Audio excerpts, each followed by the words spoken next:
Alluded to, today's session is about tackling health inequalities. It's an issue that affects every community, especially very much here in Westminster, and as we know, is shaped by the wider social determinants of health, whether that be income, housing, employment, education, and more. As cooperative councils, we know that we believe the way to address these challenges is through embodying principles such as social partnership, co-production, and community leadership, and doing that by working alongside residents, voluntary and community organisations, and other stakeholders to design solutions that are inclusive and sustainable. So in this webinar, we're going to explore two things. Firstly, which cooperative principles help us tackle the social determinants of ill health in local contexts? And secondly, how those principles can be embedded in both policy and practice. So we have four fantastic speakers today who are going to share their insights and experience. We have Rahima Begum on Westminster's Poverty Review and Subsequent Action Plan. We've got Chastity Robertson and Dr. Jenny Illingham on the Battersea Fields Community Health and Wellbeing Worker Model, which takes learning from an innovative model from Brazil. And we've got Nipah Shah on Brent's Health Matters and the role of community champions in reducing health inequalities. So as we begin today's session, I do encourage you to think about the common thread running through all this work, which I see as partnership, innovation, and community empowerment. And these are very much not just words, they are principles that shape how we respond to poverty and health inequalities in a way that is sustainable. And with that, I believe I'm handing over to Rahima. Okay. So I'm just going to present in Teams.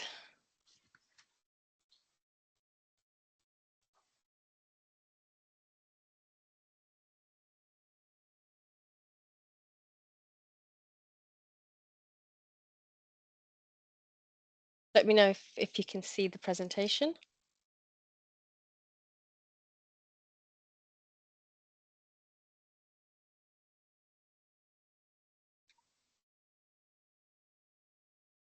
Yeah, we can see it now. Excellent. Okay.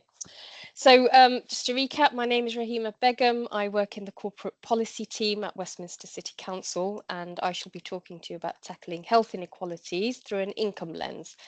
And poverty, as you well know, is one of the MAMA indicators, and I shall be walking you through that. So the context for this and for the reason why we are looking at an income lens is a piece of work called the Poverty Review and our subsequent anti-poverty action plan. Now, about 2 years ago, we recognised that the Household Support Fund, which funds a lot of our poverty interventions in the borough, is likely to come to an end. There were also residents experiencing cost of living pressures that are ongoing. The council and its VCSO partners were experiencing rising demands and also funding pressures.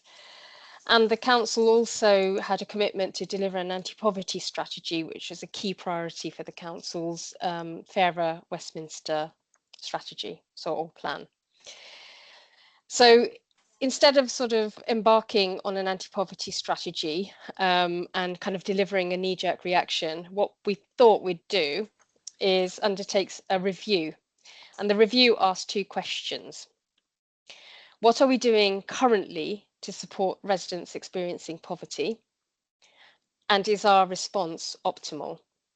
And this culminated in a series of deep dives. So we had about 5 deep dives that really looked at those two questions. And the deep dives were around income maximization, they were around food poverty, fuel poverty. We looked at social mobility and youth opportunity, and we also looked at how the council delivered services.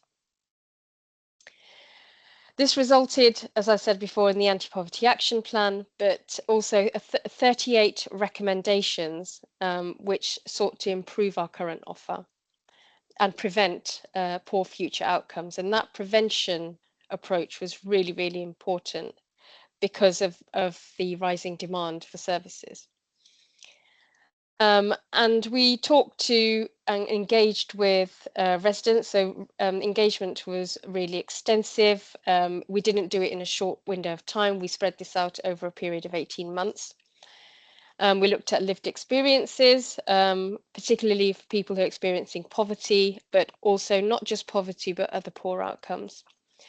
We worked with around 14 core VCSO partners and a number of councils, or about 13 councils across the UK, but mainly focused in London. And we spoke to around about 60 different council officers from across the whole council. And this is our anti-poverty action plan, which was published very, very recently. So the decision was made in 15th of December. It was published before Christmas.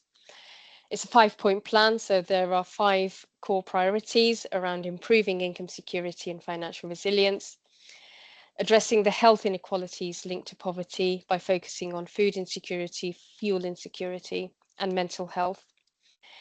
We want to create fairer futures through access to good employment. So that looks at social mobility. We looked at homelessness and housing insecurity, but appreciate that we don't control the housing market, and therefore our levers are limited to what the council is responsible for. And how we work together with partners, so how we tackle the drivers and impacts of poverty together. So 5 priorities, 39 actions and 6 outcomes, and one of the long-term outcomes is better health and well-being and stronger, more resilient communities. But in the short term, what we'd like to do is make sure that residents are better supported, so they receive the support and are enabled access to our services, more families in control of their finances, and more people in training, work or education, because that is seen as one of the crucial kind of ways to make families financially secure. In the medium term, what we want to see is a fall in the use of food banks and other forms of crisis support, therefore leading to those longer term outcomes. Focusing on income as a wider determinant of health, we do understand that income can influence where you live. So you can either live in a nice neighborhood or not so nice neighborhood. It influences what you eat, so it influences access to nutritious food, and crucially education and future occupation. So if you go to a nice school in a nice area, if you do relatively well in school, chances are that you will have a well-paying occupation at the end of it. And also how healthy you are, so life expectancy. But we also recognize that, yes, having enough money is crucial to well-being. You can't just solely focus on income because it oversimplifies health inequalities.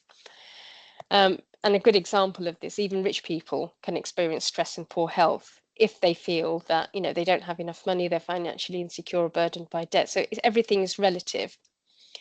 And core to our anti-poverty approach is that actually financial security gives you choice, and choice is the key to individual agency, autonomy and self-determination. So it's about being in control over, for example, work patterns, lifestyle, relationships, and all of that leads to well-being. We make this point in the anti-poverty action plan that actually the wider determinants of health are all connected, and you can't just focus on one and solve one because it doesn't always fix the rest.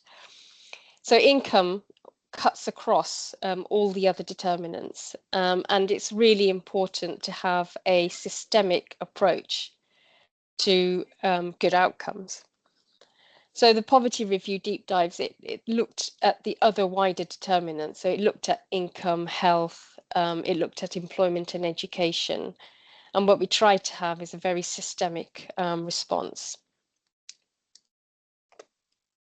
So to reiterate, it's not just about making residents better off financially. It's about improving agency, autonomy, and resilience, and that really is at the heart of our approach to poverty prevention. And our 39 actions are spread out across systemic working. So an example of this is we want a fuel poverty action plan, but fuel poverty is never just about heating. It's also about better housing. It's about income. So it's quite cross-cutting. and it will require systemic working. We can't sit in our ivory towers and make decisions about, you know, what the response should be. It needs to be about shared decision making and pooled funding. So one of the actions we have in the anti-poverty action plan is to create some sort of a structure to enable residents, BCSOs, all interested stakeholders that will impact from anti-poverty interventions, and bringing them together to make decisions and you know, sort of jointly solve problems and come up with solutions. And then you've got community-led approaches as well. So this is about giving responsibility to residents and communities, those with lived experiences of dealing with poverty, and giving them some funding to lead on approaches to, for example, income maximization, what it is that they want to do, what do they see as the solution. The other work streams are financial literacy. And they've said that this should be part of a mental health therapeutic model.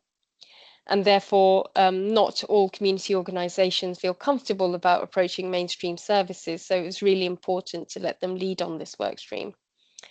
And community-led comms approach. So when you ask a resident, this was during the poverty review, we asked residents, do you know about this service or that service that will help you? Usually it kind of drew a blank. So there is obviously issues around how messages are communicated. So we asked residents to come together and look at this in a bit more detail, and perhaps test and trial different approaches that would make the messaging more receptive. We want to address structural barriers to access. So often the case is that you've got, siloed working, lots of different services working within their own data systems. It's not particularly shared or integrated. So how can we address that? Other sort of structural barriers are around digital information and improving the quality of information for young people, or addressing the shortage of discount supermarkets in Westminster. So there is a reason why Lidl and Aldi don't consider, Westminster for sort of suitable locations for discount supermarkets, particularly in the north of the borough, which desperately needs them. And we need to look at that. We need to understand what's driving this. And there are projects addressing stigma. So one of the projects is around transitioning from food aid to more sustainable initiatives, such as community kitchens, which will kind of, help people access those types of services, particularly where they feel embarrassed or there's stigma, or they feel ashamed. And all of those result in agency, autonomy, and aim to improve resilience, and that leads to improved health and well-being. And I wanted to talk about addressing structural barriers to access. And what we found when we were doing the poverty review, that support was actually comprehensive. We've got lots and lots of services. We don't have that many service gaps as a local authority. And we benchmarked ourselves with other organisations, other local authorities, and we were more or less kind of doing similar kinds of things. But what we did find was that the system was very complex. It's a very complex ecosystem. And it has a number of structural barriers that hinder easy access and timely support. What we found was that there was a lack of complementarity, and this was usually kind of driven by multiple funding streams.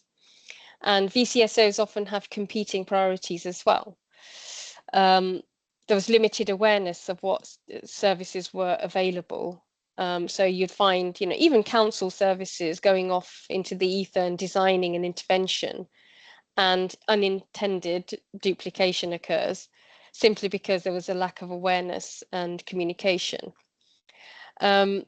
Access challenges remain, so digital access, linguistic, cultural barriers persist, and this is despite all the stuff, that we're doing as a council, and more action is needed. Provision is fragmented. That's kind of linked to the lack of complementarity. So navigation was quite complex. It was hard to navigate through these services. We have something called no front door. And the government in its CRF, so Crisis and Resilience Fund guidance, mentions no wrong front door. But sometimes that can be quite confusing for residents because they just don't know where to go. And you've got disconnected pathways. So that can result in repeated referrals, poor outcome tracking, because, organizations could say, well, that's not our responsibility to track this outcome or that outcome. We're only here to track a single outcome. So there needs to be better data sharing. And the other problem we found was that because of funding, often the intervention was quite short term. So you can fund something for a year or two, but actually to result in better outcomes, that funding needs to be over a period of 3 to 5 years. And that short-term focus was really detrimental. And what you needed to do was align outcomes. We need to share resources as a borough between different partners and prepare for future funding opportunities, but really think hard and deep about exit strategies as well. How are you going to make this initiative sustainable after funding ends?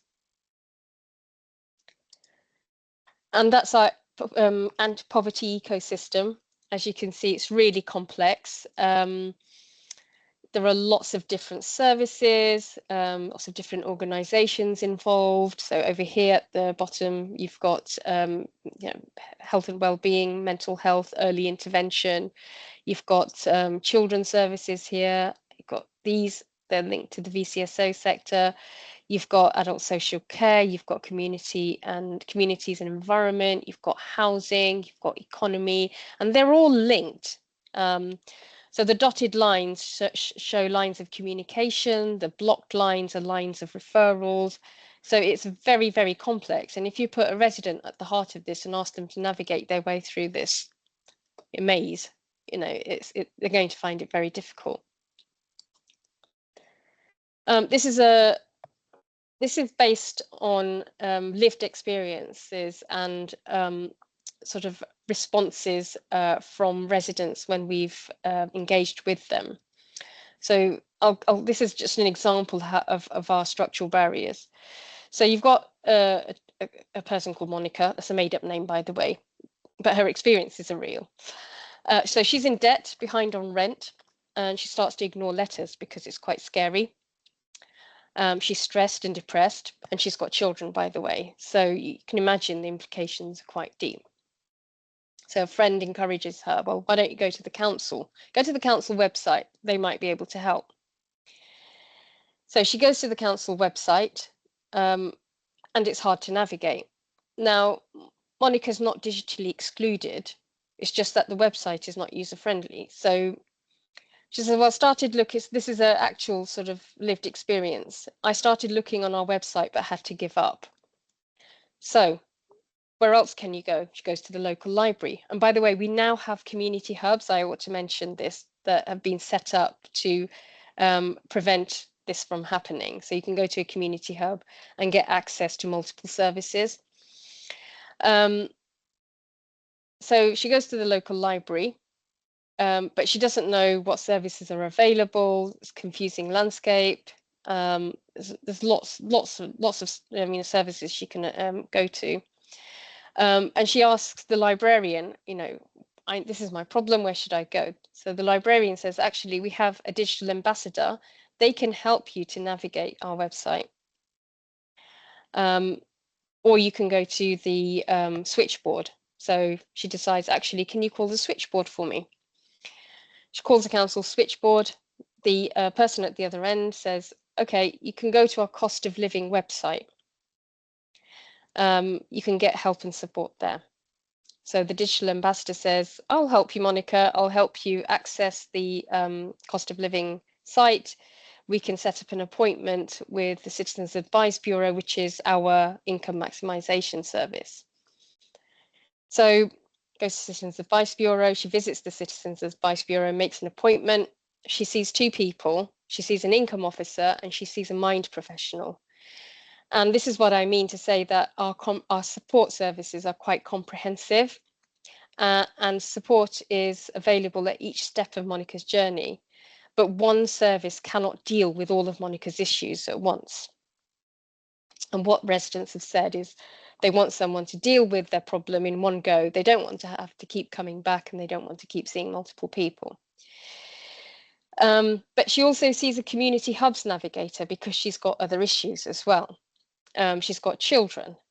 So the community hubs navigator refers her to the family hubs, and she sees a family hubs navigator.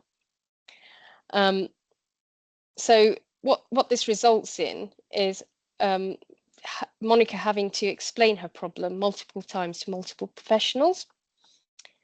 So eventually, through the hub family navigator, she gets to see a VCSO that supports parents.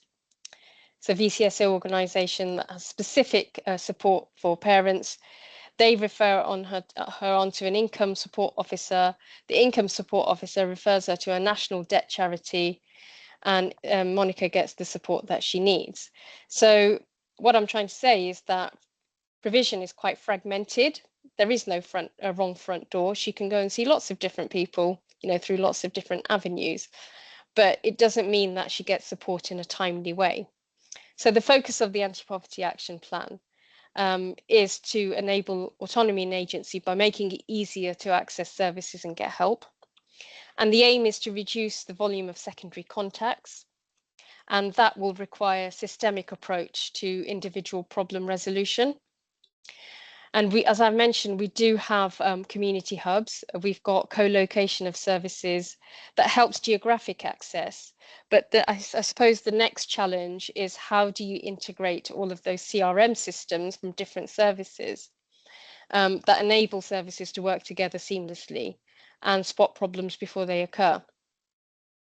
And we know that there's kind of space for digital and AI systems to make those connections and make that easier. We have universal navigators, but we recognise that that's actually a short-term solution, and we need to really tackle the root of the problem. And the root of the problem is the lack of integrated provision. But you can have navigator services, in a complementary way for specific communities that still experience barriers. Our approach to engagement was very pragmatic. So the action plan was not exclusively co-produced, but the council did facilitate extensive engagement over an 18-month period. We did SWOT and gap analysis with the BCSO sectors and resident groups. We had change makers workshops. We had joint problem solving and ideation. We had shortlisting. We shortlisted long lists of ideas. And here is a list of all the organisations that we, and the numbers of organisations that we engaged with. So we had about 13 to 14 local voluntary partners, 8 national charities, Changemakers workshop on food poverty, numerous consultation and engagement sessions. We worked with, 82 council officers. We benchmarked ourselves with 20 local authorities, and 4 were outside London, 2 higher education institutes. So that gives you kind of a flavour of our engagement. And there are lots of opportunities for residents and communities to take the lead in shaping and implementing some of those actions. And very, very lastly, this is something that's internal to the council and kind of really demonstrates the systemic nature of what we're trying to do. So poverty is cross-cutting, and when you ask everyone at the council, it's everybody's business, but no one's responsibility. So the issue is, where does it sit? Now, we looked at 3 options and we're still kind of deciding on those. Does it sit under housing and anti-poverty? Does it sit under health and adult social care? Does it sit under finance and council reform? Because it is about access to services as well as other things. But, underpinning all of those internal structures, we are working towards an anti-poverty alliance, which is a structure that enables different partners, residents, BCSO sectors, and organisations to come together and work alongside the council and work towards shared objectives. And that's where we are at the moment. So that is our income approach to tackling health inequalities. I know, Michael, that you said we were going to be taking questions towards the end. Are we still doing that? Yeah, we'll still do that. But I guess if anyone's got a burning question, we've got a couple of minutes that they can ask them now or wait until the end.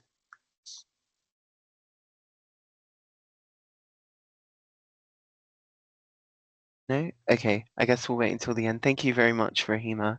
But yeah, just a reminder, we'll have Q&A and discussion time at the end. Feel free to put your questions in the chat throughout the presentations, and we'll get to them at the end, or just just speak up, raise your hand when it comes to discussion time. Thank you, Rahima. We're now going to pass on to Nipa from Brent, who's going to talk a bit about Brent Health Matters. Thank you, Michael. Hi everyone. So my name's Nipa Shah. I work with a team called Brent Health Matters. So the team was actually set up in 2020. We obviously all know that health inequalities exist, and the social determinants within our residents has a huge impact on health inequalities.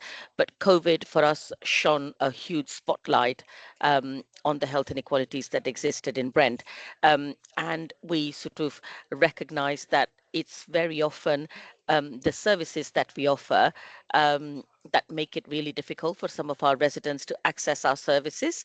So as part of the post-COVID offer to our residents and some of our residents who were most affected, we put together Brent Health Matters as a model. It's both a model and a team. So it's got members from different stakeholders coming together, keeping the residents and our communities that we serve at the center of what we do. So we have a council employed team of community coordinators. We have a clinical team. We also have a mental health team, and we have our voluntary sector organization who provide our health educator provision within Brent Health Matters. Can we have the next slide, please? So the program sort of covers all of Brent. So what we've got is all of these various members of the team. We are divided into 5 local areas called the Brent Connect areas, and each of the area has got voluntary community champions. So early on, we went out when we engaged with our communities. We recruited some of our community champions to be the true voices of our communities, to inform and support us in identifying what some of the barriers that people were facing were, and how do we make sure that the mainstream services try and address some of these issues. So each of the locality teams has a community coordinator, a community connector whose main role is to improve awareness around mental health services, make it okay to talk about mental health, because in some of our communities, approaching mental health or even talking about mental health was a huge taboo. We've got a clinical team, like I said, so we've got nurses and healthcare professionals that are attached to our locality teams, health educators, and also public health officers who work very closely in that community. Next slide, please. But working with the community organizations and our residents who are who are facing this day in and day out. And we worked with some of our sort of ethnic and Black ethnic and minority communities, our homeless communities, some of the emerging communities, and people who are sort of new to this system. We also worked with people with disabilities, so wide variety of people and residents that we worked with, because we accept that communities is not just about your ethnicity. Communities are where people feel more comfortable and feel that they belong. So that also included things like some of our factory workers, some of our night shift workers, who were very marginalized within our communities. And our approach is to understand the residents' needs, but also some of the challenges that they face in terms of accessing health and care. And as I said, work with our statutory services to try and improve them. we try to be very flexible in our approach, not assuming that we know what some of the barriers are, and I think that's been our ethos right the way through.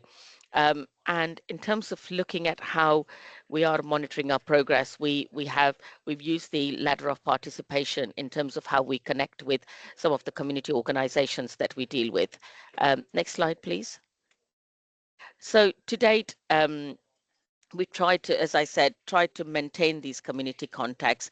We've engaged with around 494 organizations within Brent, and working with them and co-producing some action plans around what does better health or a healthier living look like to them, and what are some of those barriers and how we can break down some of those barriers.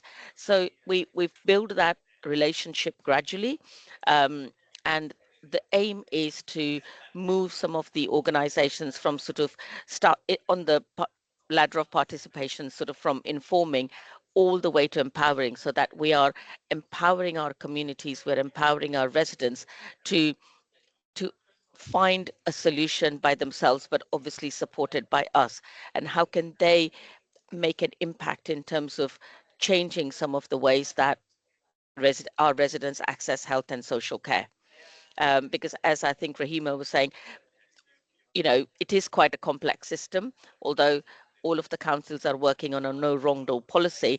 The way we are set up often quite makes things complex for people to access. So it's about how do we empower our communities to make that shift change within how health and care are accessed. Next slide, please. So as I said, we develop locality action plans. So what is important to those local residents? And as part of this, as part of co-producing with our residents, we initially during COVID times, we set up an advice line, because at that time there was so much confusion. We had different sort of myths that were going around, instructions from the government about what you can do and can't do, and residents were very confused about what is right. Again, Brent has a very high population of people. 1/3 of our residents don't have English as their main language, so that made it very difficult for people to understand what some of the messages were. So we set up an advice line where people could call and ask, any advice regarding how do they access health, how do they access their care services in the time where they need the most. Following on from that, we've tried to work on our priorities, which is mainly around diabetes, hypertension, which we know that the outcomes are really poor for some of our marginalized communities. So we've looked at an action plan, working with them. So as you can see, we've set up a specific 6-week cookery program for people with special needs, how to use some low priced ingredients to make sort of nutritious, fresh meals. We worked with 9 different Somali community organizations to bring them together to form a Somali forum, so that they could look at some of the barriers that specific communities were facing. We delivered an 8-week community program focusing on sort of diabetes, looking at awareness, but also supporting these residents with some highly nutritious and diabetes friendly food, but focusing on culturally appropriate food. We run mental health workshops, as I said earlier, to increase awareness within our residents, and we've trained our community champions to be mental health first aiders, so that they're going out and talking to our residents and supporting them at that low level mental health need that's in the residents, and also support them in terms of signposting about where do they access the help if they need access from health services. We are focusing a lot on sort of the NHS app training, because as we know, a lot of health services are moving towards a digital platform, and Brent has a huge population that were digitally excluded. So we work with our resident support fund team within the council in terms of accessing digital tools, but we're also supporting our residents in terms of becoming more aware of how can they access care through sort of digital. So NHS app, there's digital platforms for managing a lot of long-term conditions. So making sure that we're supporting our residents and raising that awareness. Next slide, please. Um, as part of the co-production that we've done with our communities, we do a lot of health and well-being outreach events. So the concept is that we're taking health and care services out into the community rather than always expecting residents to come to us. And we do them in a variety of settings in the community, right from sort of libraries to community hubs to factories, and faith centers and everywhere. So you name it, we've done food banks. So we've done quite a lot of that work. We have a team that goes out and we do the following health checks, like health, height, weight, body mass index. We do that blood pressure, blood sugar level. We do a diabetes risk score, and there's consultation available with nurse or GP at the event. So a nurse or a GP is out there working with the team in the community. We've also got mental health practitioners. So it's about signposting, but also raising that awareness, talking to people about some of the emotional difficulties that they might be undergoing, and supporting them and signposting them to the right place. And as we were talking about some of the social determinants, including sort of poverty, housing, we have a link worker that is also out at doing, at the outreach events, supporting people with where they can get the right help for their housing needs or for their cost of living crisis. And when we do these events, then if we find any illness or any parameters that are out of range, these are then escalated, and the resident is supported to link in with their GPs so that they can get the right health care. Next slide, please. Sorry, I should have said in the previous slide, we also have a bus that we work with our public health colleagues that we can take out. So if so we've been on high streets or places where people don't have accommodation, we've got access to a health bus that we take out in the communities, which has proven quite popular with our residents. Sorry, next slide. We were fortunate to also get some public health grant money.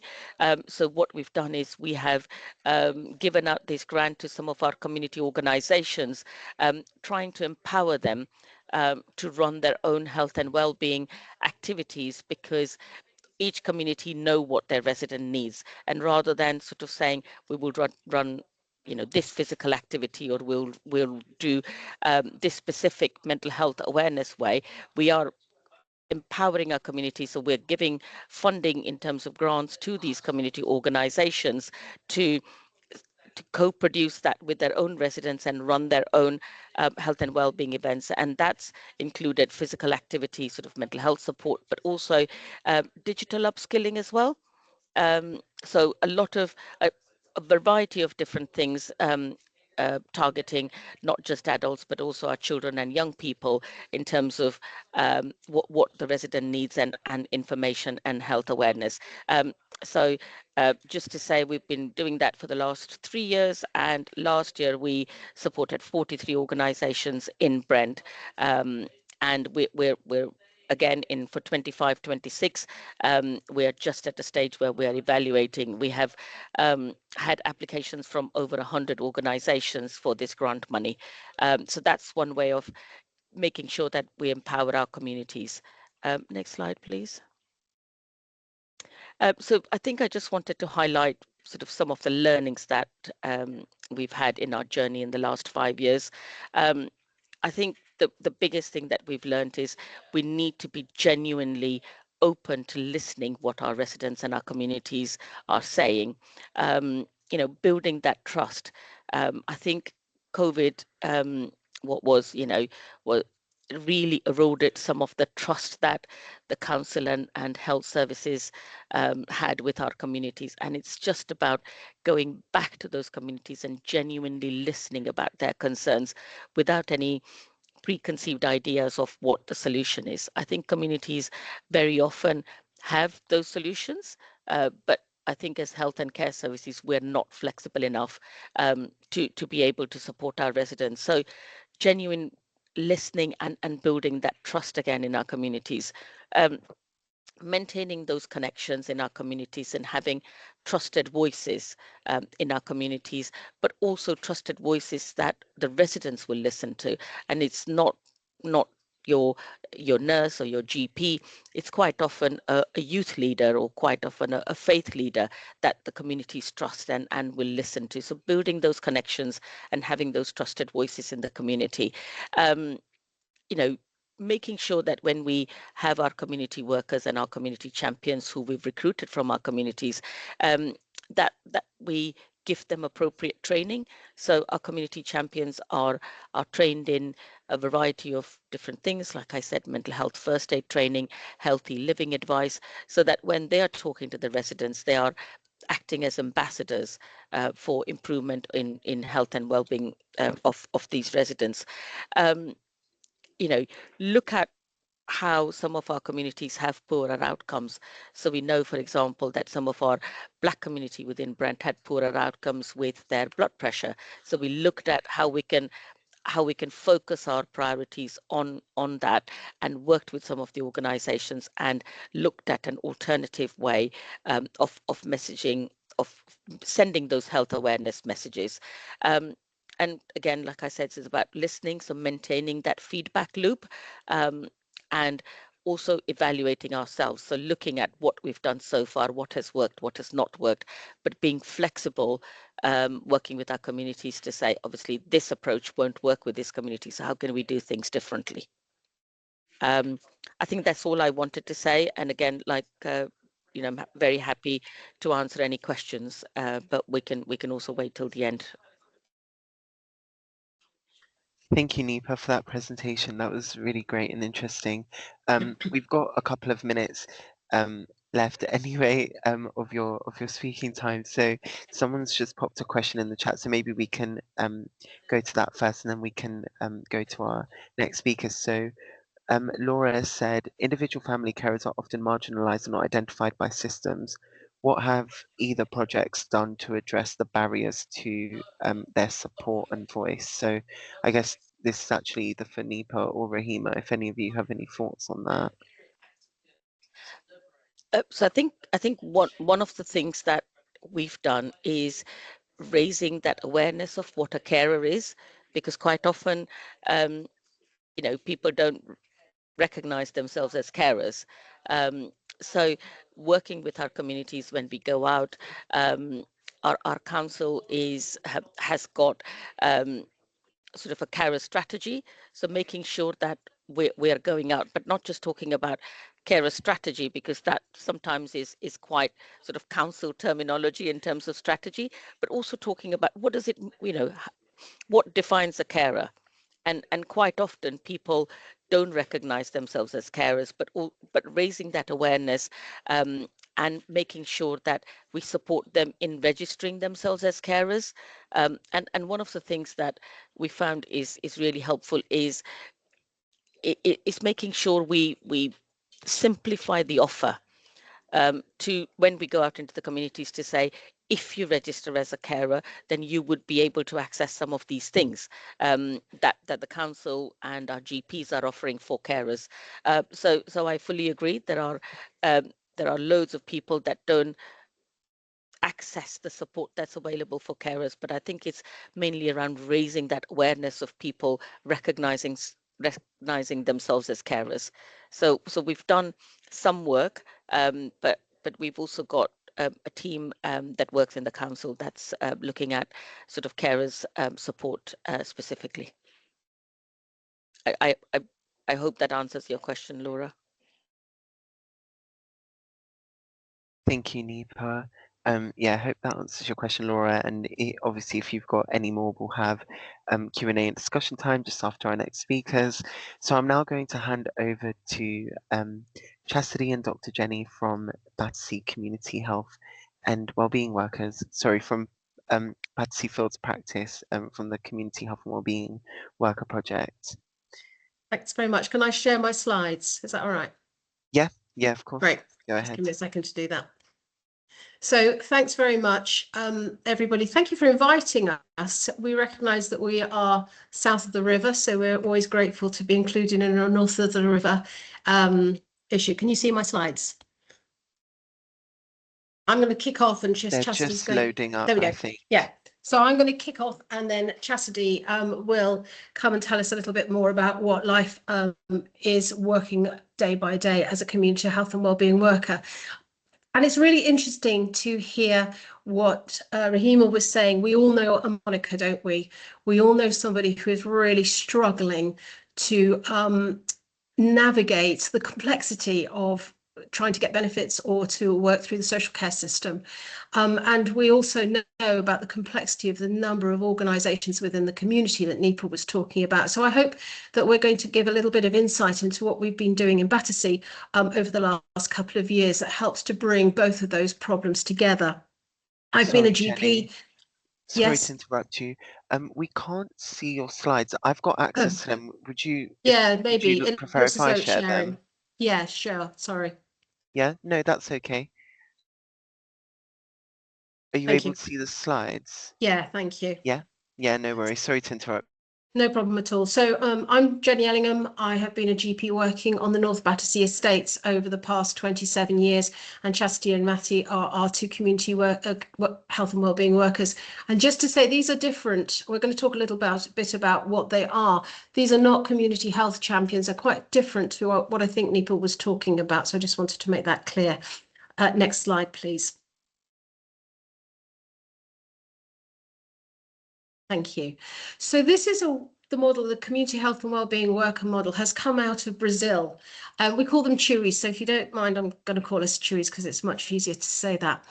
It started in Brazil about 25 years ago, and it is now really the main type of primary care in Brazil. There are 25,000 Chewies working across Brazil. And it was a model that was brought over and actually first started in the UK about 5 years ago in Westminster. And they have Chewies. You may well have come across the scheme because they actually do have Chewies represented both in Pimlico and over in the Paddington Basin area. And so we work closely alongside Connie and her team over there. And the model came over to Battersea, onto the North Battersea estates about 3 years ago. What is it that makes the Chewy model different from everything else that we've ever seen? Well, there's 4 elements to it. First of all, it's comprehensive. It looks after everyone. It looks after everyone in one household. It doesn't pick out certain groups, certain at-risk individuals. It looks after everybody from cradle to grave in a particular household. It's hyperlocal. It's hyperlocal in 2 ways. First of all, we give the Chewies 120 to 150 households. So this isn't a refer in, refer out system. This isn't cherry picking difficult patients. This isn't finding out people who are particularly in need. We give them a village of 120 to 150 households. So as you can see, probably one of those blocks that you can see down there at the bottom would be what we would call a village. And they're given those households and they spend time building trust, visiting on a monthly basis. Whether or not they are needed or not, they spend time building up relationships with these 150 households. The second way it becomes hyperlocal is we aim to recruit Chewies from the local areas so they understand what the local problems are. They understand what the local needs are. And in difference to the community workers that Nipa was talking about, these are paid people. This is their job. This is Chastity and Massey's job, which means that they can give time to it, that they are there for their residents Monday to Friday as needed. The third element of the Chewy model is that it's universal. Everyone is seen regarding of need. Nobody is selected, no specific characteristics are selected. everybody in that village is seen because they lived there. And of course, sometimes some people are going to need a lot more input. Some people might just need a cup of tea, or maybe just a thanks very much for coming today, and move on to the next person. But everybody's included. And the last thing is it's integrated. It's integrated with the Chewies are integrated both into the local GP practice as well as the community sector, as well as the local authority and other professional services. So although we are working on the Battersea Fields estate at the moment, Battersea Fields practice is the main practice that deals with the Doddington estate. In fact, the Chewies are employed through our Battersea PCN, so that's 5 practices in North Battersea, and it is very much a PCN model that we've been working towards to make sure that this has been working. Next slide, please. So, as I say, although this is a Battersea PCN model, we are working across a number of stakeholders, although we are based on the Doddington and Rollo estate. I love this picture on the side. It slightly glamorizes the estate, but I rather love it. It's an estate with very high levels of deprivation, huge numbers of different cultures, languages, yeah. Really mixed, wonderful place to say. I've worked there for 27 years, and it's my employment home. And so the Chewies have been embedding themselves onto the estate for the last 3 years. Next slide, please. And so to get this sort of project up off the ground, we need a huge stakeholder team. And you can see some of them from PCN members of staff through to the ICB that's been fantastically supportive of us. Ellie's there from Battersea Fields. She's the clinical supervisor, through to local community stakeholders as well. All of them have come together to ensure that we can make this project work. I think probably I'm going to pass over to Chastity for a few minutes just to talk a little bit about her day-to-day work. Chastity, over to you. Hi guys, so I'm Chastity. I'm one of the community health and wellbeing workers. And so day to day, what we do, Next slide, please. So we have a group of houses. Each of us have 2 blocks that we see, and we go and visit people. As Jenny already said, our role can, they can ask us anything, just as we check if they've had their healthcare checks, their immunization. Some people want us to help them financially, so we might refer them to Citizens Advice Bureau. Some people need help in regarding housing. And just like I said, as Jenny said, there's some people that are just lonely that do need us to sit with them, and that could make their day, that helps them with their well-being. And as we know, when you're stressed and your well-being is not good, it can transfer over to your physical health. And there are people struggling emotionally. They may not need us 1 month, but they may need us the other month.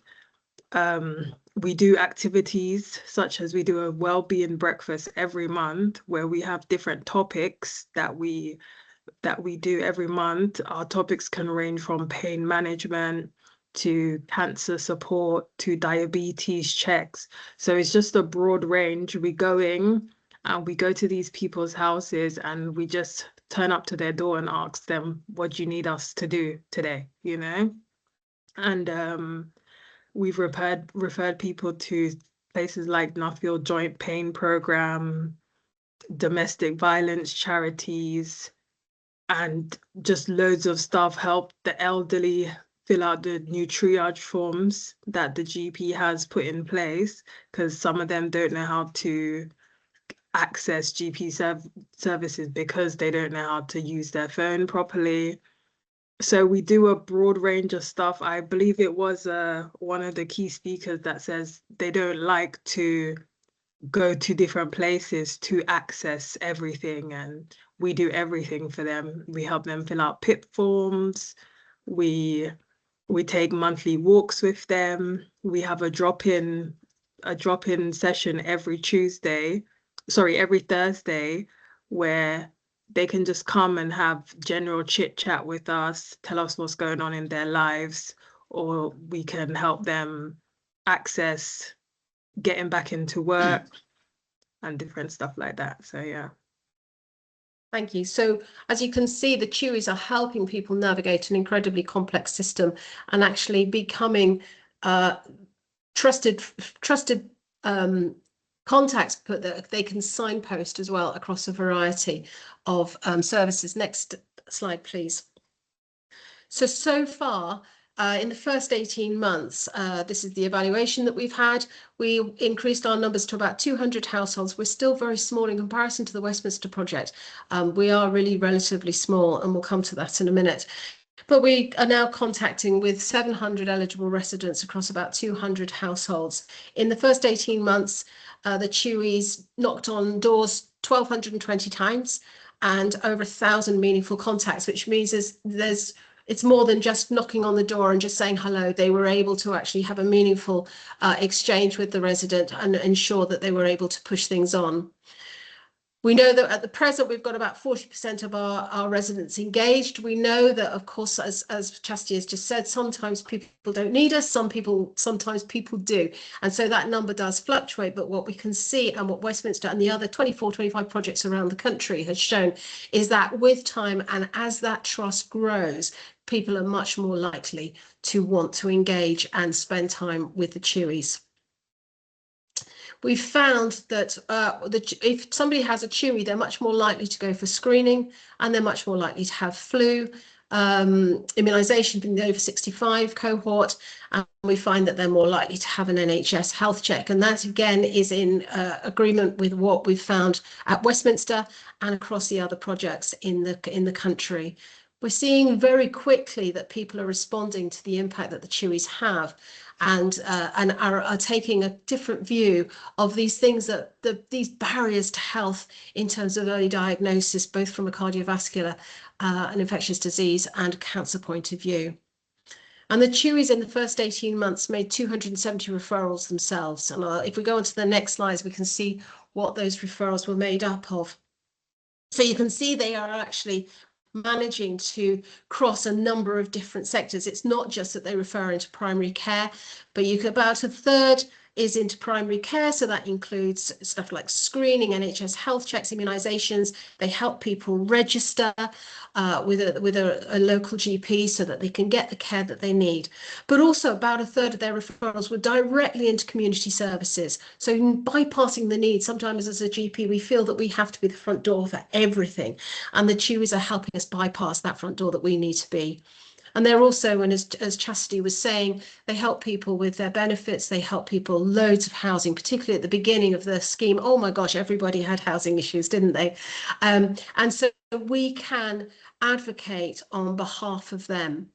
Interestingly, I think recently we saw a problem where the Chewies are able to see the macro, where we sometimes get kind of caught up in the micro. We found on one of our blocks that pretty much everybody in the block had bed bugs, but of course they hadn't been telling each other that. They'd been going to the council on an individual basis saying, I've got bed bugs, and then they're expected to sort it out themselves. But because of the Chewies being able to advocate on their behalf, suddenly we were able to help housing see, well, this is actually a big problem across the block, not just individual things. And so actually we were able to mobilise the council to ensure that that was sorted at a block-wide level rather than just individuals. So you can see that this isn't just a health thing. They're addressing both health and non-clinical barriers to health in a very integrated way that we haven't really ever been able to see before. Next slide, please. And so what do our residents say? Well, they love the Chewies. Once they get to know them, they don't want to let them go. And of course, that's the whole beauty of it. There isn't a discharge. Chastity is with her residents for as long as the scheme continues. So the trust is only going to build. And what did they like? They liked that fact that they were more connected with local services. They liked the fact that they had been helped with their mental health. They liked the fact that they had been helped with their physical health. So we are seeing a really holistic way of helping people across all the needs that they have. Next slide, please. Chastity, do you want to carry on?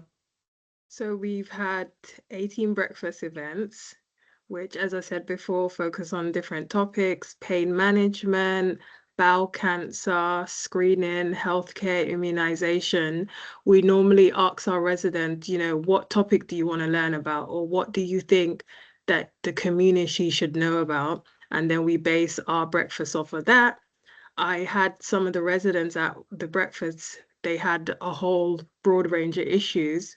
So October that just went, I had a community fair where I brought like at least 20 different services together, such as houses, citizens advice, women in power, Macmillan support, and so many more, all in one place for our residents to come out and speak to everybody there. And that was a real good, we had really good feedback with that. They said that they would like that more. And just, I had a resident, she didn't interact with me, I believe, until the third visit. I kept going to her. I said, you know, is there anything that you may need help with? And every time she said no. And I think once she saw that I kept coming back and that I wasn't there, at first she thought I was Jehovah's Witness. I'll give you that. So when I kept coming back, eventually she started to open up to me, and now she's actively engaging. I've helped her move blocks. I've attended visits with her to St. George's Hospital to help with her children, to advocate for her. I've helped her get out of a domestic violence situation. There's just so much that I've done for this one resident that when I first met her, she told me that she didn't need anything. Yeah. Next slide, please. Thank you. That's lovely. Do you want to talk to this? So with our local partnerships, as I was saying, we have we communicate with Storm, we're with the Cromwell Hub, where we're at every Thursday, where we do our local drop-in. Residents come, and it's actually not just residents, people just popping by that live in the community actively engage with us too. We do their blood pressure readings if they're not with our GP specifically, and we think that their blood pressure might be cause for concern. We'll tell them to contact their GP. We've connected with so many people, gone to the Trinity Hospital to build up connections so that they could put us in contact with people that really need our help. Right, next slide, please.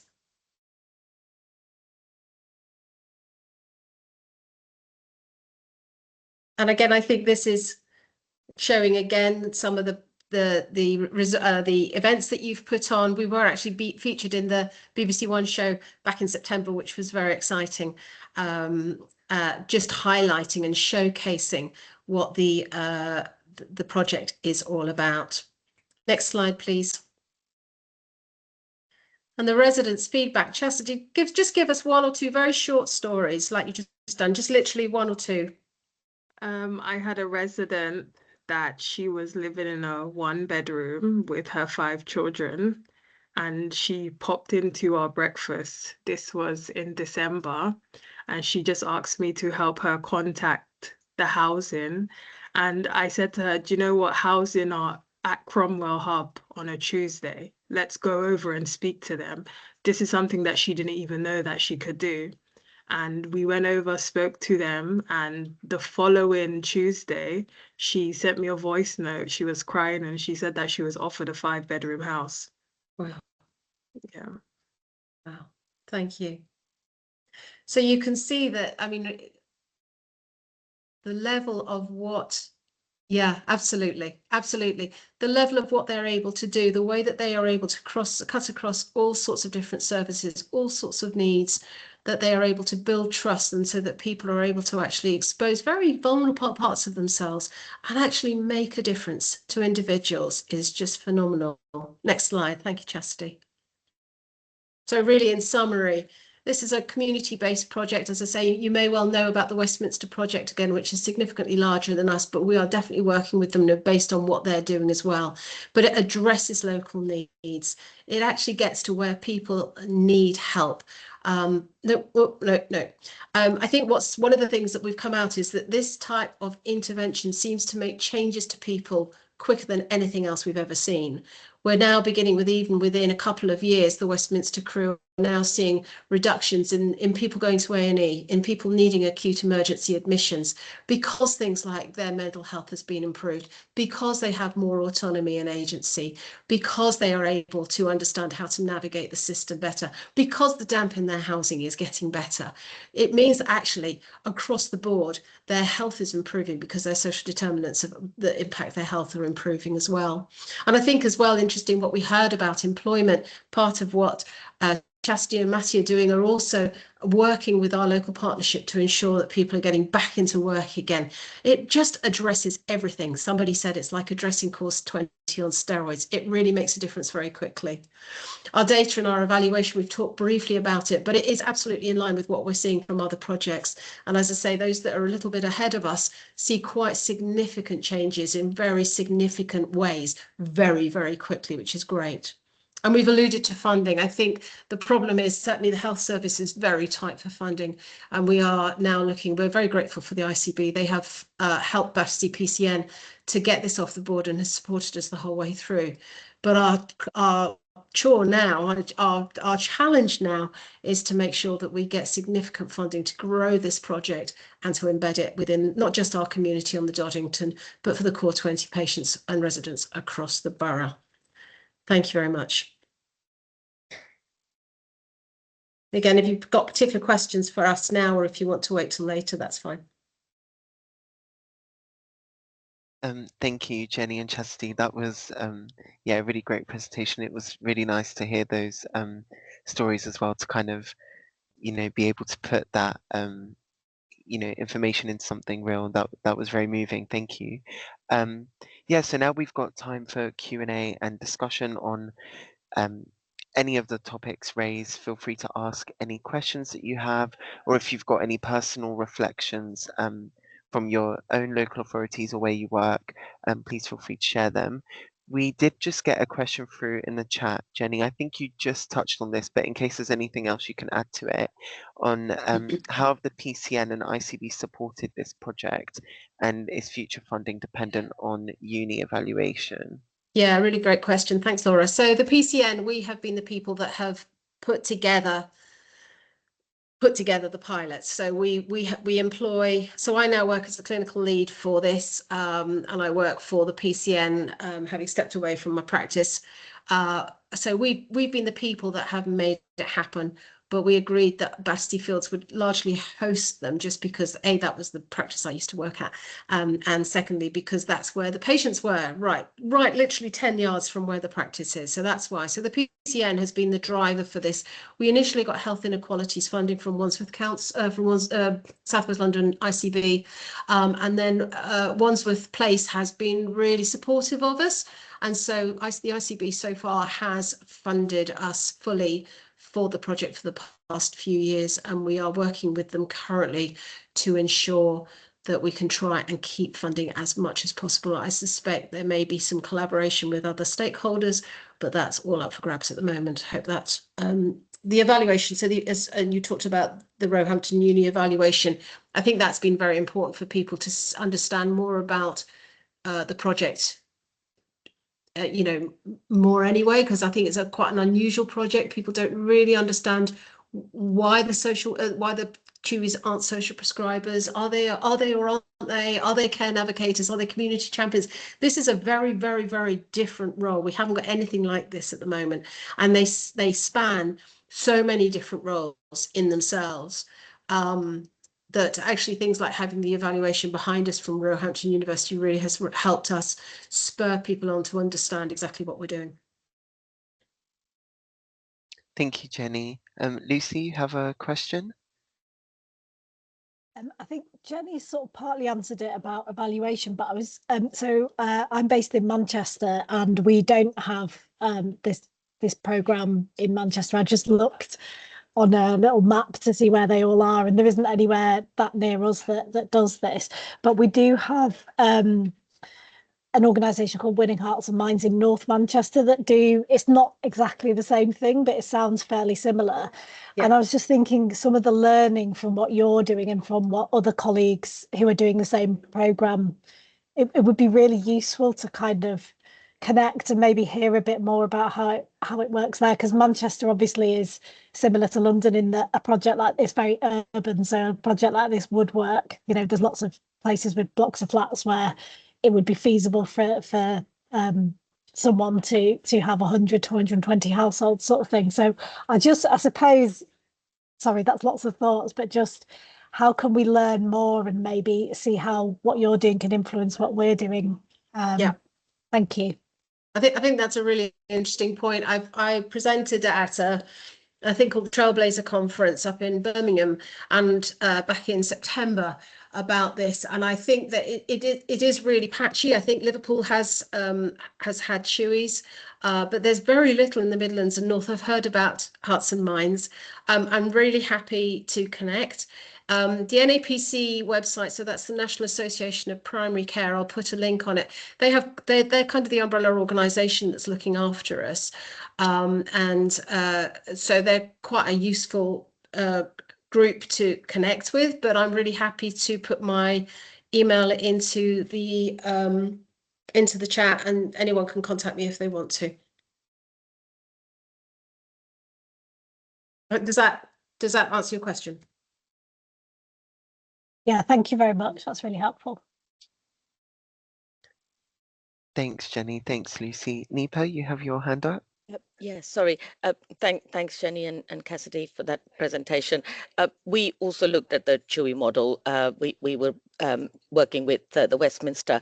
One of the reasons we couldn't sort of have it up and running in Brent is that we have about 3,000 households that come in our core 20 areas, and obviously we didn't have that much funding. So I was just wondering, and I know we have to start small to be able to prove a point to get more funding, but I was just wondering how the decision was made that the two Chewies, or the funding for the two Chewies that you had, was sort of based on these two blocks, because we're struggling with that in Brent.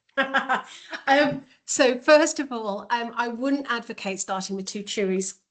Chastity and Matty are brilliant, but we know that you're going to get the sweet spot if you start with 4. 600 households, 4. That's what Westminster would say.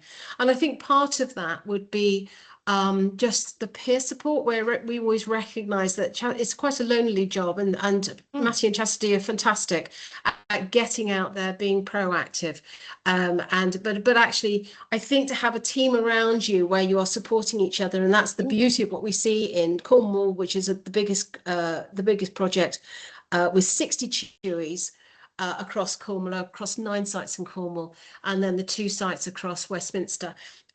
So why did we have 2 Chewies? Well, because that's the money we got, frankly.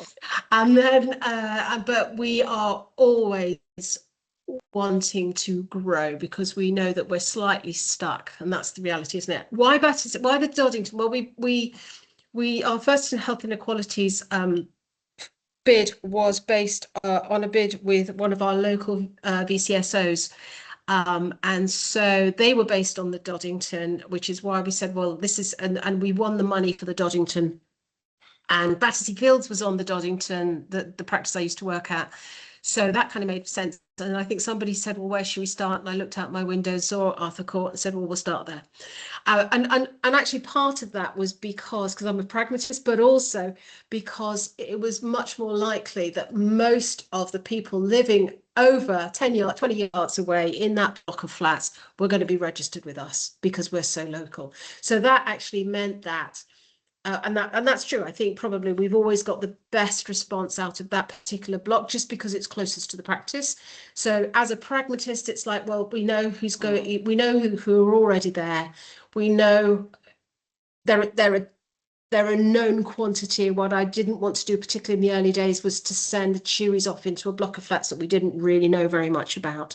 So I wanted to make sure that they were safe, and that they were that it would work, and that we were a trustworthy relationship already, so we could embed it like that and then grow out of that. So what we've been basically doing, and if you ever see the Doddington, you'll just see it's kind of rows of flats, boom, boom, boom. So we're just spreading outwards really down the flats to try and grab as many people as we can as they come. I'm a bit of a pragmatist, Nipa. No, thank you for that. Thank you. Thanks both. Rahima, you've got your hand up. Yes. So we had Chewies, but unfortunately in Westminster, I think the funding came from the GP Federation, and the GP Federation and are no longer funding the Chewies because they want to prioritise other things. And Westminster, we've got our community hubs, we've got our community navigators, and they're there for kind of all residents. What I would say with regards to funding or sort of having a Chewy service is that it's important to focus on the long-term vision as well. So while we have Chewies enabling access and supporting people, I think parallel to that, we have to have a focus on why access is an issue in the first place. And really kind of get to the grips of, specific problems experienced by specific communities. And you can have a complementary sort of Chewy service running alongside that, but recognizing that these things require long-term funding. And unless there's long-term funding, overnight activities stop. Absolutely. And unfortunately, and I'm sure other people working on estates know that funding has been pulled so many times that that's one of the big reasons that we lose trust with our residents and our patients, because we promise them and then it goes. I would agree with you. I mean, I'll go back to the bed bugs, which seems like a little thing, but actually I think I completely agree with you, Rahima. I think there has to be stuff about access. We need long-term plans. And I think that actually the Chewies, because they are on the ground and because they are building trust and rapport with people, and they're on an ongoing basis, they're able to pick up stuff that maybe other places aren't picking up. So I'll go back to the bed bug example, because actually, as we were able to advocate for a group of patients on block with the housing, it actually made a difference, and a tangible difference to how their quality of life was. It's a very small example, but it was really significant for the residents, wasn't it, Chastity? I agree with you. I think the trouble is with funding, we're stuck, aren't we? We're all stuck. Yeah. It's a difficult problem. What I would love to see with the Chewies, I think what we are seeing is significant difference. And if we could start to shift money, so Westminster has shown, and I don't quite know where the funding's, what's happening with the Westminster funding. That's not my job to know about that.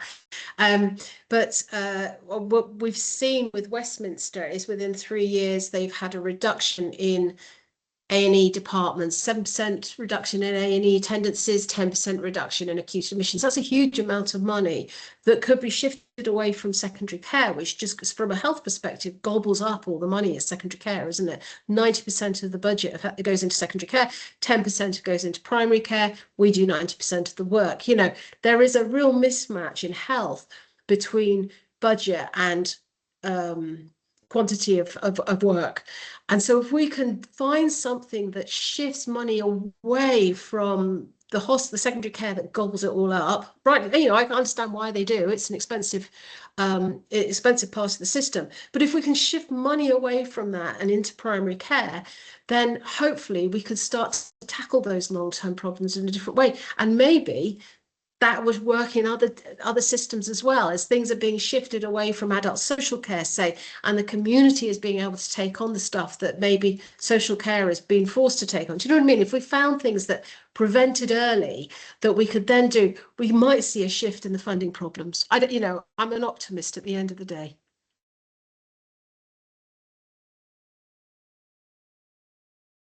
Thank you. Does anyone have any other questions or comments or anything for any of our speakers from any of the presentations? I've got one for Nipa. So I was just wondering if you could speak to the value of co-production and community empowerment in terms of Brent Health Matters. Just kind of, yeah, what's the value in it, and what have you achieved through those sorts of methods that you might not have been able to without that, yeah, just yeah, if you can speak to the value of that. Yeah, so I think like I said, working with our residents and understanding what some of the barriers are that they face, has been really powerful in terms of understanding how we need to be flexible, and some of that comes, the co-production part of it is, it's not just about health. So initially when we started doing our outreach events, we were very health focused. We were doing their blood pressures and we've been having conversations around mental health, but working with our residents and co-producing these events with them, we understood that they need a lot of help with sort of housing or cost of living, or how do you community hubs and places like that. So now what we do is incorporate some of those elements also within our outreach events. So it's not just a health event, it's a health and well-being event. So I think it's really crucial co-producing and understanding what the needs of different communities are. And some communities might need housing, while some communities might need support in terms of how to engage with carers. Some people might need more support with adult social care. So it's about understanding what's important and what's needed with individual communities. And you can only do that if you are co-producing the action that's needed to resolve some of these issues with the communities. Yeah, thank you. We're coming up sort of to the last few minutes, so just wanted to check if anyone else has any questions for anyone, any thoughts, any reflections on anything going on in your own local areas.